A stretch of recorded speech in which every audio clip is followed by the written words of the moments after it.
God damn it. God damn it. Oh no.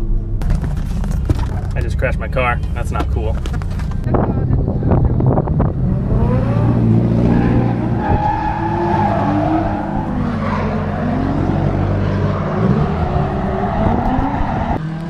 Alrighty, so now I'm enjoying the aftermath of crashing a car.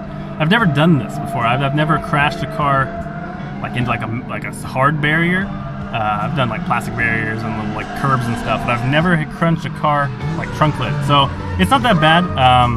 It got pushed in a little bit, but the trunk lid itself is fine. It looks like the sealing surface is fine, but like my striker is pushed in like an inch or so, and then like the bottom back corner is a little smashed up. So I think I get home, slide hammer, and I can make a video out of that too. But yeah, I'll get that fixed up. It's not a big deal. It's a bummer, but I was trying to rationalize, like, do I do wide body in this car, or do I do paint? And the answer is yes now. I have to. So, anywho, Chica's gonna be mad because she has to park outside because I get to park inside until I get it fixed because it rains every day. But anywho, that's not gonna stop me from driving because I have nothing to lose now. I'm not gonna go aim for more barriers. But, no, I was telling Chica, right before that lap, the first lap felt a little slippery in the 17s, and it felt a little slippery, but I was thinking like, there's probably just a little bit high in pressure, I'll take some out next lap. Before the lap I just crashed, I was in line like, yeah, I should really get out and lower these pressures down to whatever they are. Because I didn't check these tires, these are the wheels that came on her car. And sure enough, too slippery, completely off the gas, sliding like ice. They were like 44 PSI, way too much for these skinny 17s. So now they're down to much lower than that. But we'll get some in-car view, see how that looks. Maybe I won't crash this time.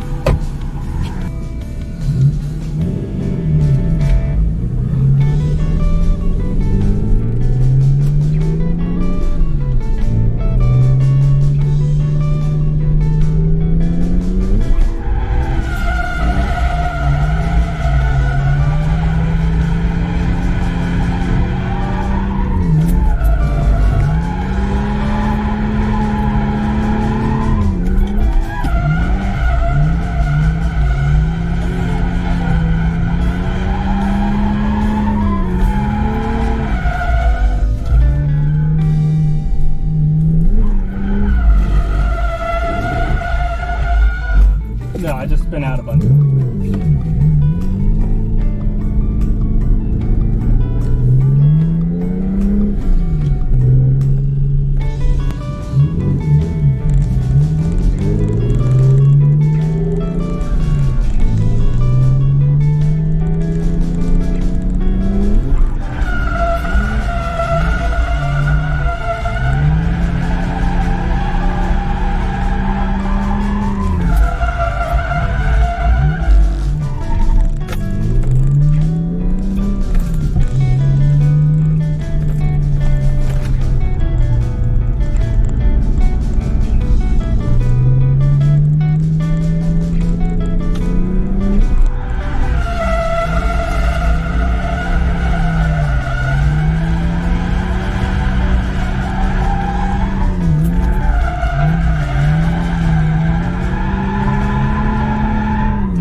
So this is probably the end of the video.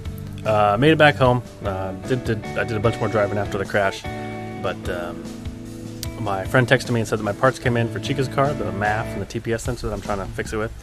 So I went back to my shop and got those, and I figured I'd come on home. But yeah, the crash seemed to be just a tail light and a bumper and stuff. But after I got home and I got the striker out of the way, the clasp of the trunk, I can actually see that it's much worse than that. Let me turn you around real quick. But yeah, so this is the crash side. It looks like, you know, a little bang up there. The underside, the actual underneath the bumper is what actually got crushed. But it looks like normal taillight. You know, this is pretty decent trunk fitment. I just have a ratchet strap holding it closed right now. But you come over to this side, and I've got a huge gap now because it actually buckled this whole side. You can see that in the glare. Caved that in. There's a big buckle underneath the gas door. So it actually pulled this side out. this whole side is actually much worse than the side that actually got hit. And I think it's because the lower frame got banged over and it pushed that side out. So yeah, not cool.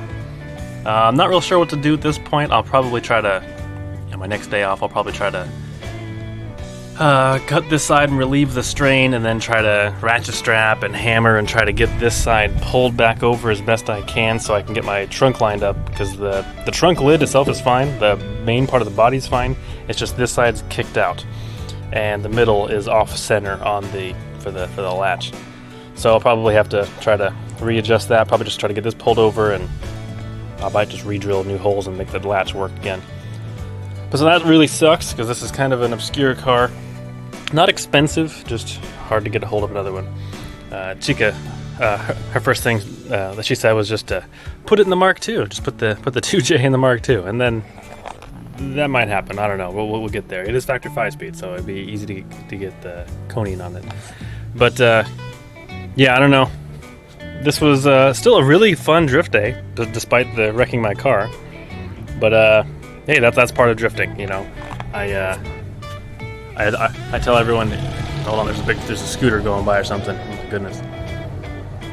If you want to get into drifting, don't buy a nice car, and also you should plan on just writing it off as a car that you're going to wreck, because you can't plan for it. This today was a nice casual day, second lap out. I would never think that it was going to happen, but it did.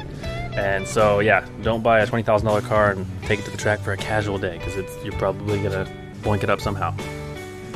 But yeah, anywho, this is probably the close of the video.